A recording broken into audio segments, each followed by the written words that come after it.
¿A qué nos exponemos al compartir nuestra información en redes sociales? Aquí lo sabremos.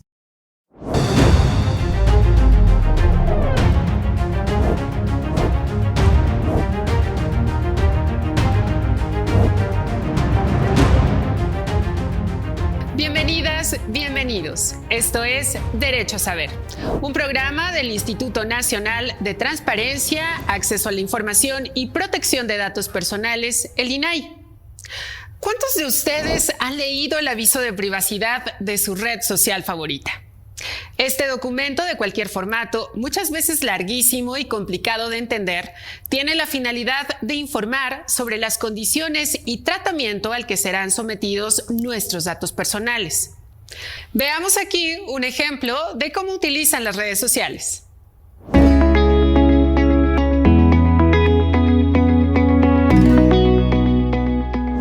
Solamente algunos, no todos. Realmente solamente leí el de WhatsApp, que es el que me interesa más, ya que manejo más prácticamente toda una información bastante grande.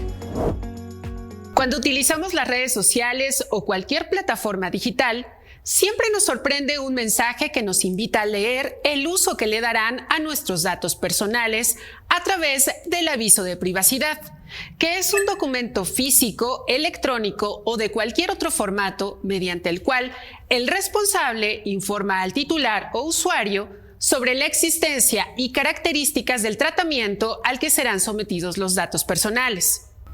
El aviso de privacidad es una obligación de la Ley Federal de Protección de Datos Personales en posesión de particulares.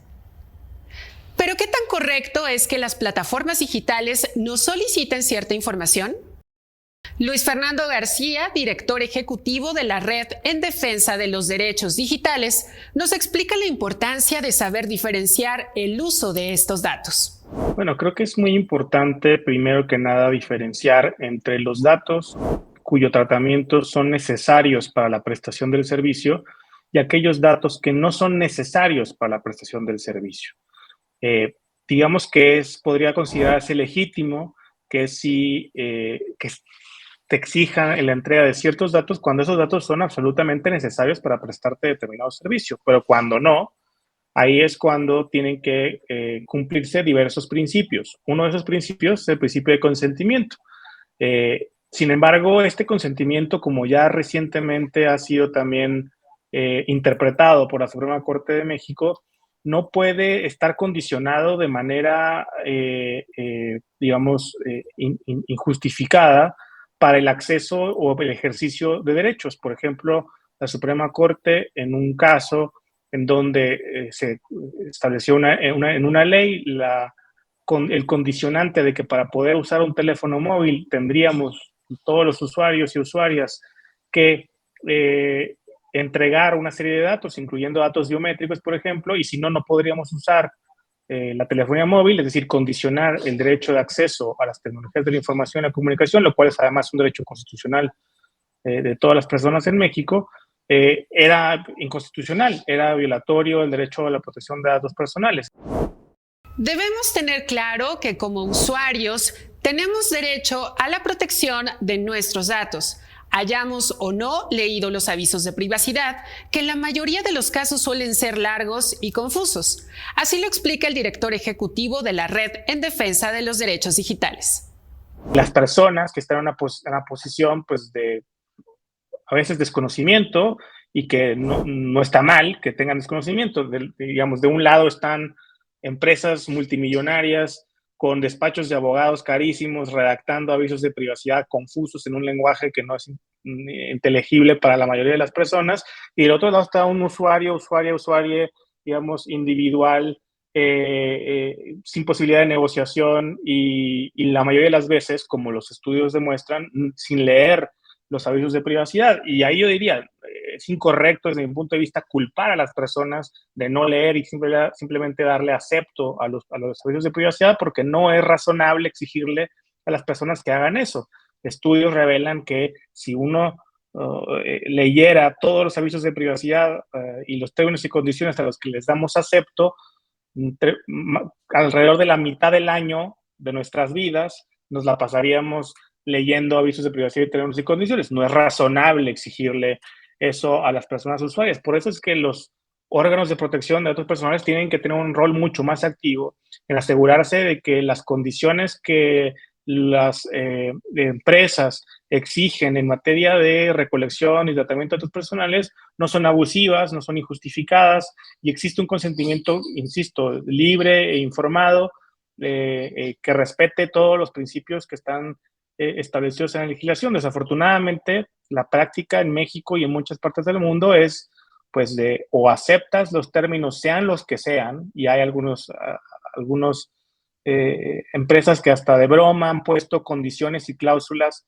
que son pues bastante, digamos, exageradas o irrazonables. Por ejemplo, hay algunas personas que han puesto que al aceptar los términos y condiciones le entregas tu alma a esa empresa, las personas no lo leen y le dan acepto, ¿no? Es un ejemplo de cómo esas condiciones no son ni leídas, ni entendidas, ni en realidad es un mecanismo serio de obtención del consentimiento. Por eso es que, insisto, es muy importante que las autoridades de protección de datos tengan un rol activo y se aseguren de que las empresas, sobre todo las empresas que controlan el acceso a servicios que son vitales o que son importantes o que son dominantes en ciertos mercados, que no abusen de ese poder, que no abusen de esa influencia para someter a las personas usuarias a la aceptación de términos y condiciones y de avisos de privacidad que no conllevan respeto a los derechos de protección de datos personales de todas las personas. Para entender mejor los avisos de privacidad, es importante comprender algunos conceptos básicos. El titular se refiere a toda persona física a quien corresponden los datos personales, como tú o como yo. El responsable es la persona física o moral de carácter privado que decide el tratamiento de los datos personales. Por ejemplo, un banco, la escuela, un médico o abogado, y también es el responsable de emitir un aviso de privacidad. El dato personal se refiere a toda la información que corresponde a una persona física que la identifique o la haga identificable.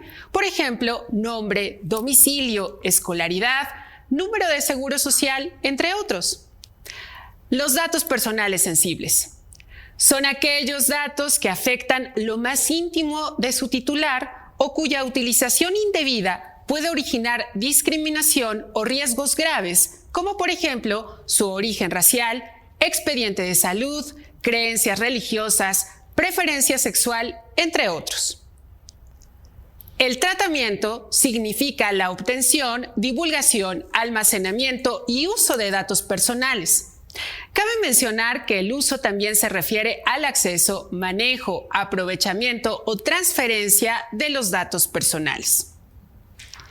¿Y qué pasaría si nuestros datos se han filtrado? Al respecto, Luis Fernando García nos dice cómo debemos protegernos y exigir que se ejerza nuestro derecho de protección de datos personales.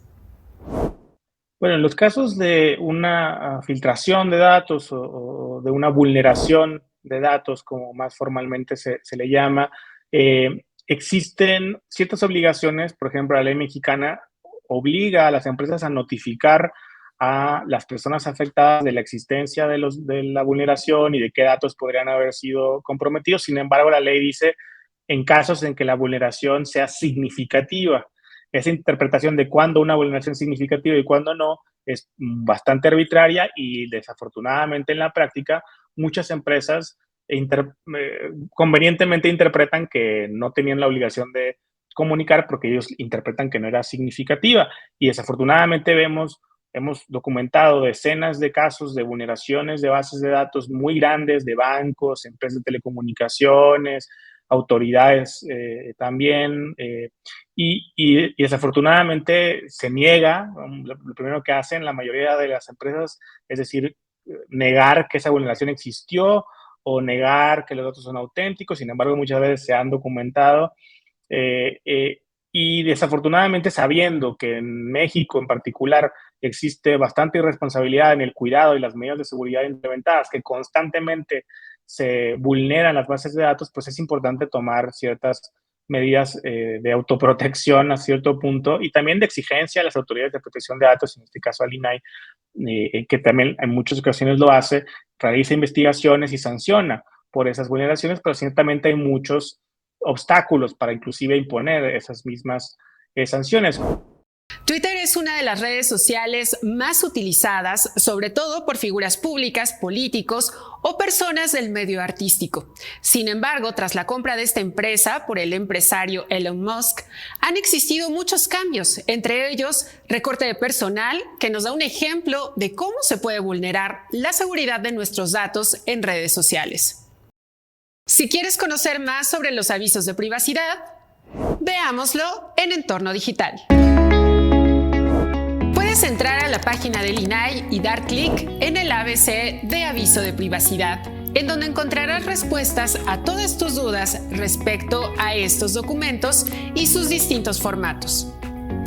En este enlace puedes consultar el procedimiento para presentar una denuncia si crees que hicieron un mal uso de tus datos personales, así como los requisitos para realizar una denuncia de manera efectiva.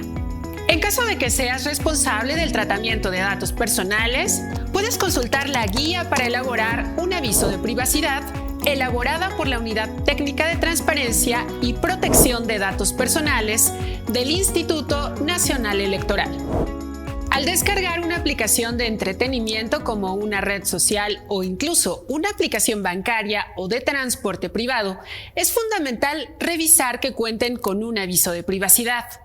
Recuerda que antes de aceptar los términos y condiciones del servicio, debes conocer qué uso le darán a tus datos personales. Cabe señalar que las más recientes filtraciones de datos se han originado desde las redes sociales o empresas de tecnología. Tal es el caso del famoso Cambridge Analytica, empresa británica que recopiló los datos personales de 87 millones de usuarios de Facebook para desarrollar otra aplicación de encuestas presuntamente con fines académicos. Sin embargo, al conceder ciertos permisos a dicha aplicación, cientos de usuarios regalaron sus datos personales, que también incluían los de todos sus contactos, referencias, likes y hasta mensajes privados fueron utilizados para elaborar perfiles psicográficos. El uso de esta información permitió segmentar de manera efectiva la publicidad electoral en los comicios presidenciales de 2016 en Estados Unidos. Esto derivó en la influencia de los votantes indecisos, teniendo una clara tendencia a favor de Donald Trump y otros candidatos republicanos. Tras conocerse de esta filtración, el presidente de Facebook, Mark Zuckerberg, compareció ante el Congreso de Estados Unidos, teniendo como consecuencia el pago de una multa de $5,000 millones y además provocó que las acciones de esta red social se desplomaran. De igual forma, la empresa británica Cambridge Analytica cerró sus puertas en 2018 debido a la pérdida de clientes y el alto costo judicial de su defensa. No debemos olvidar que como usuarios siempre tenemos derecho a proteger y solicitar información respecto al tratamiento de nuestros datos personales. Esto gracias a los derechos de acceso, rectificación, cancelación y oposición de datos personales, mejor conocidos como derechos ARCO. Bueno, y en estos tiempos futboleros y mundialistas no debemos bajar la guardia respecto al cuidado de nuestros datos personales, ya que, de acuerdo con la Comisión Nacional de Informática y Libertad de Francia, aconseja a todos los asistentes y fanáticos del fútbol que asistan al Mundial de Qatar a proteger su información personal. Esto se debe a que los extranjeros que visiten Qatar deben descargar dos aplicaciones móviles, la aplicación oficial de la Copa del Mundo y la aplicación de seguimiento de COVID. Por lo tanto, las recomendaciones son adquirir un teléfono desechable, de preferencia que sea un teléfono inteligente en blanco o un dispositivo antiguo que se haya reciclado. También tener especial cuidado con fotografías, videos u obras digitales que representen alguna dificultad respecto a la legislación del país visitado. Y por último, desinstalar todas las aplicaciones al regresar a su país y limitar las autorizaciones del sistema a las estrictamente necesarias.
señala que este tipo de aplicaciones funcionan como un software espía que proporciona a las autoridades cataríes un amplio acceso a la información de las personas, así como la facultad de leer, eliminar o cambiar el contenido e incluso realizar llamadas directas.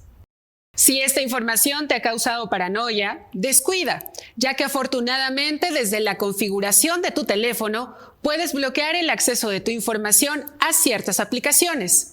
Y aquí te explicamos paso a paso. Y para continuar hablando sobre este tema, hoy tenemos como invitado a Jorge Bravo. Él es presidente de la Asociación Mexicana de Derecho a la Información y profesor en la UNAM. Jorge, muchísimas gracias por acompañarnos en esta emisión. Hola Nayeli, un gusto estar contigo y con todas tus audiencias. Muchas gracias por la invitación. Al contrario, Jorge, bueno, tú que eres un experto en este tema, lo primero que quisiera preguntarte es ¿cuáles son los retos, digamos, en el ejercicio de derechos de protección de datos personales en un entorno como en el que vivimos todos los días de redes sociales? Muchas gracias. Pues voy a tratar de responder precisamente con lo último que mencionas. Vivimos en una sociedad de la información, del conocimiento y en una economía de datos. Prácticamente todas las industrias, si no se están digitalizando, va a ocurrir en el futuro. Por lo tanto, estamos en la punta del iceberg de la protección de los datos personales, tanto aquellos que están en posesión de instituciones públicas como de instituciones privadas, y desde luego estamos en una era de proteger aún más la privacidad, porque cada vez más los ciudadanos, las personas, a todas las edades, incluso desde muy jóvenes, que es quizá donde más tendríamos que poner atención en los grupos vulnerables en términos etarios, como los más jóvenes, incluso los infantes y las personas mayores. Claro. Pues es importante que sepan que existe una sociedad y una economía de datos, que la información que nosotros estamos colocando, apartando, compartiendo en las redes sociales y yo te diría en las plataformas digitales en un sentido amplio, pues necesitamos mucha información, necesitamos una tutela institucional de los datos y de la privacidad, porque las empresas, las plataformas y por qué no decirlo también los gobiernos que pueden desarrollar plataformas, pues requieren estos datos para dos cosas principalmente, que es para mejorar los productos o servicios que nos ofrecen o para hacer un seguimiento conductual de nuestras actividades como personas digitales, que somos la mayoría, aunque sé que existe una brecha digital, pero cada vez somos más las personas que se conectan. Y precisamente por aquellos que apenas se están conectando, por los más jóvenes, que tienen un gran atrevimiento y audacia y conocimiento en usar las redes sociales, pero también las personas de la tercera edad que no alcanzan a comprender la importancia y la dimensión de compartir sus datos, su información, su privacidad, su imagen. Es importante tener instituciones, leyes pioneras como las que existe en México y también una colaboración con la industria privada para que estos datos y esta privacidad se preserven en todo momento, porque es un derecho fundamental y así está garantizado en nuestra Constitución. Así es, Jorge. Y también digo, sé que el tema es muy amplio, sé que habrían muchas respuestas al respecto, pero si pudieras dar una recomendación para las personas, sobre todo porque ahora que dijiste, por ejemplo, adultos mayores, tienden mucho a publicar las fotos de sus nietos, ¿no? En redes sociales. Los jóvenes también, las fotos de selfies, ¿no? Diciendo en dónde están. Sobre todo para el tratamiento de imágenes, Jorge, ¿cuál sería como tu principal recomendación? Eso que la gente se podría quedar y que lo piense dos veces a la hora de estar compartiendo esto.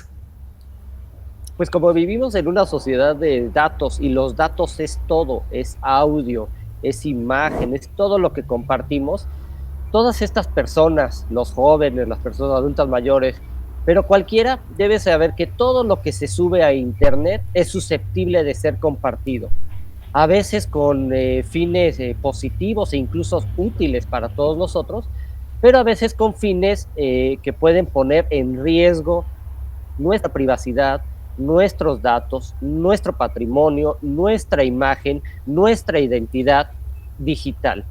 Todo lo que está en internet se puede compartir. No hay manera de que no ocurra y tiene muchos beneficios, pero la misma cantidad de beneficios se traduce en riesgos. Por lo tanto, hay muchos actores que pueden intervenir. Desde luego, las instituciones que protegen los datos y la privacidad, pues deben tener una comunicación más cercana a estos grupos sociales y a sus edades. Desde luego, las empresas que trabajan o procesan o que viven incluso de estos datos también deben de acercarse y comunicar mucho mejor. Pero incluso te voy a decir algo, porque todo está cambiando en esta sociedad. Los más jóvenes, quienes también suben estos contenidos, sus imágenes, también pueden orientar a las personas adultas mayores, claro, porque son nativos digitales, conocen los riesgos y pueden incluso asesorar y ser maestros de quienes todavía no conocen estas implicaciones. Claro, y también hay este término, Jorge, es la tecnofobia. ¿Cómo afecta, digamos, esto en el tratamiento de datos?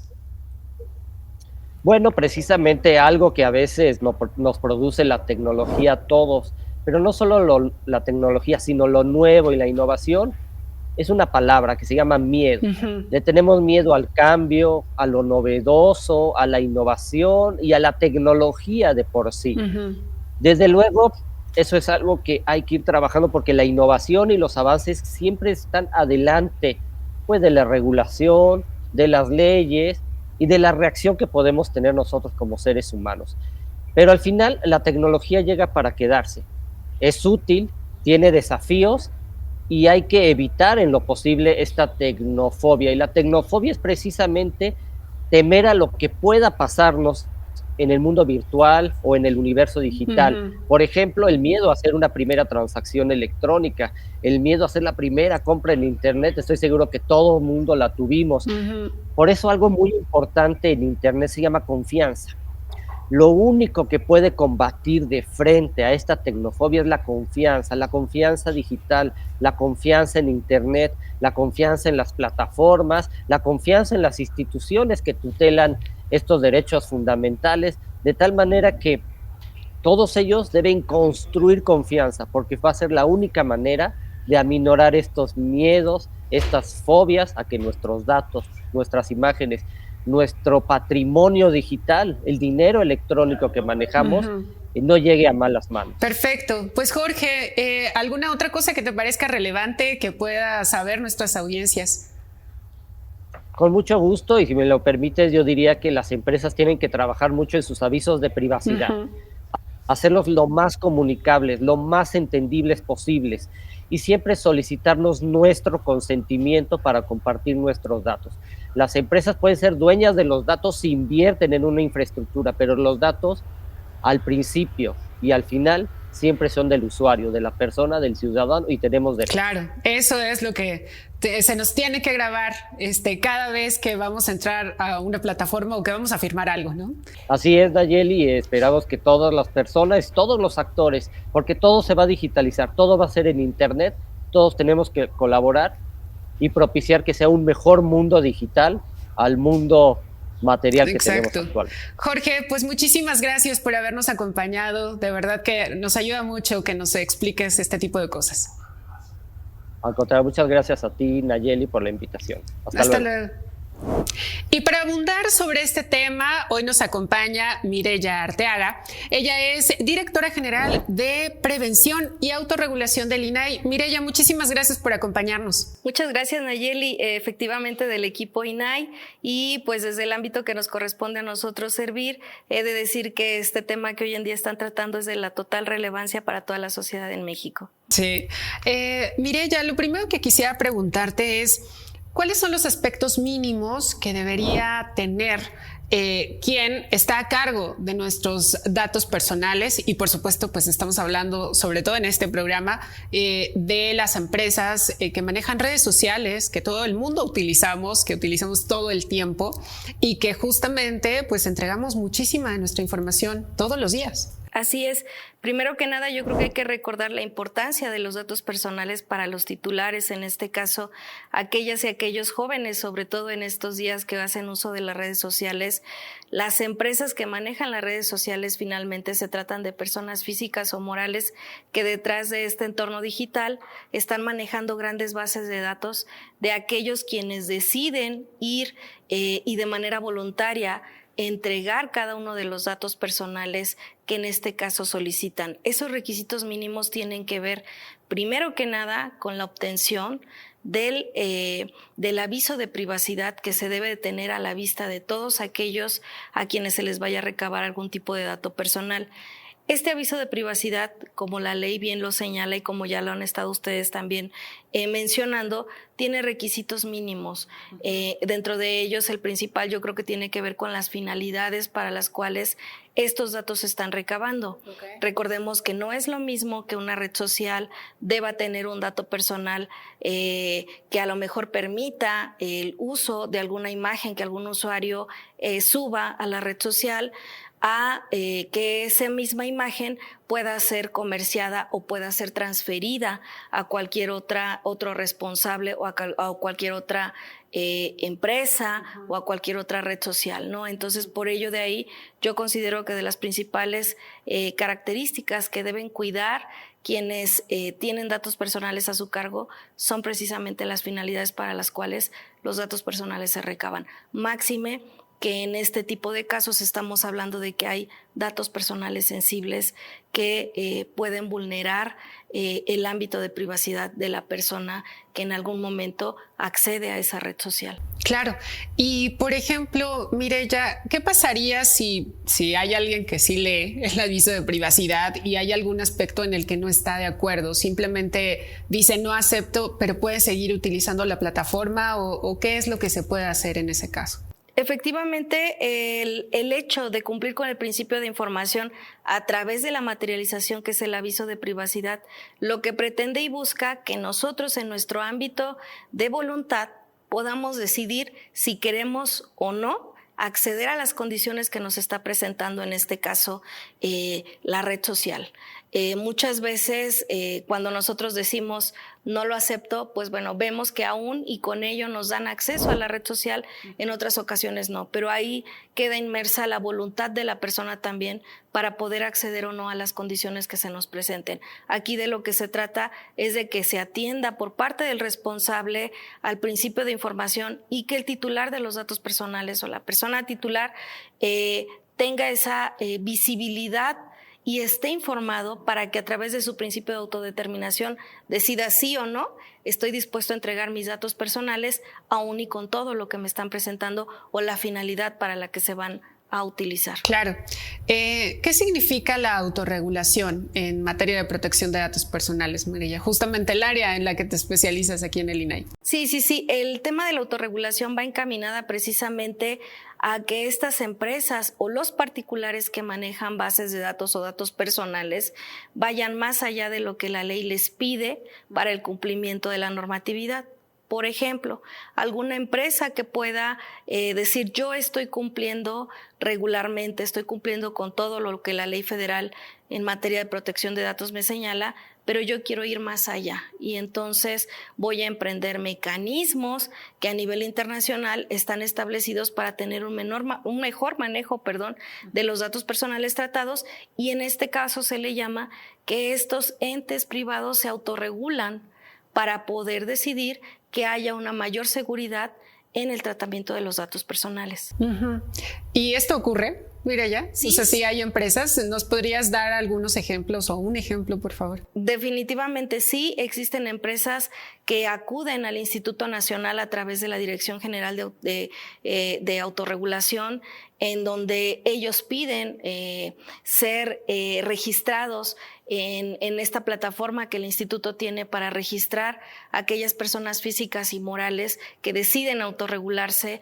Entonces, aún y con la intervención de terceros para poder certificarse, el INAI es quien tiene al frente, dentro de su página, pues este espacio en donde se certifican estas empresas, y entonces los usuarios pueden saber quiénes efectivamente están preocupados y comprometidos con el cuidado de los datos personales. Claro. ¿Y qué pasa en el caso contrario, Mireya, cuando hacen mal uso de nuestros datos personales y sobre todo pues estas redes sociales que las manejan empresas internacionales?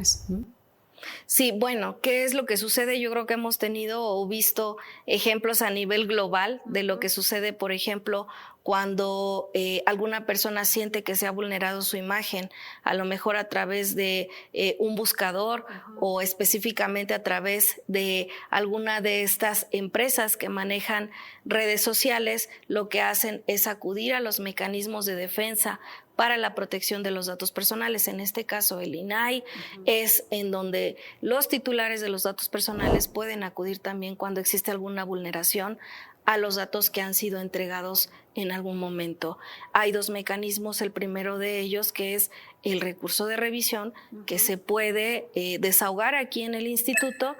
Este recae cuando el titular solicita de alguna manera poner en acción sus derechos ARCO, lo que se conoce como sus derechos ARCO, y el otro mecanismo que es finalmente cuando entra la investigación y la verificación en las áreas correspondientes del instituto, derivado de que las empresas han dejado de cumplir con lo que la norma establece y han vulnerado en algún momento alguno de los datos personales de algún titular que ha denunciado esta situación. Ok, pues Mireya, muchísimas gracias por esta información que nos das, que es muy, muy valiosa, y por tu tiempo y también por la labor que haces también aquí en el INAI. Al contrario, muchas gracias a ustedes, y pues recordemos que también el derecho humano de protección de datos personales es un derecho muy importante para todas y todos los mexicanos. Muchas gracias. Muchas gracias a ti. Como vimos a lo largo de este programa, el aviso de privacidad es una herramienta para ejercer los derechos establecidos en la Ley Federal de Protección de Datos Personales en posesión de los particulares. A pesar de que a veces suelen ser documentos difíciles de entender, recuerda que puedes acercarte al INAI para conocer más sobre cómo ejercer tus derechos y cuidar de tu información personal en redes sociales y aplicaciones digitales. Y si te perdiste algo de la información que te hemos compartido, recuerda que puedes ver nuevamente este programa en la página de YouTube del INAI. Muchísimas gracias por habernos acompañado en esta emisión y te esperamos la siguiente semana, porque recuerda que tú tienes derecho a saber.